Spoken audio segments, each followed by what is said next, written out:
นี้เนาะแต่ช่วงนี้เนาะว่าปีนี้จะเป็นปีที่เราที่ของเราแล้วชมศิลปะซึ่งว่าเป็นการนอนมีไทยการแข่งขันกีฬากับช่วงเย็น2 วันที่เข้า2 วันเช้าเนาะ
ตัวมาสมเสยได้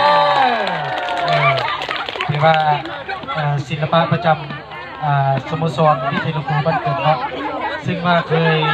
ได้ไปประกวดเคยได้แสดงต้อนรับวันสำคัญต่างๆมาแล้วเนาะนักกีฬาพวกเขาเอาป้ายแล้วไปถ่ายรูปเป็นทีมนะเนาะแล้วก็ส่งไอเพจของเงี้ยเขาได้เนาะถ่ายเป็นทีม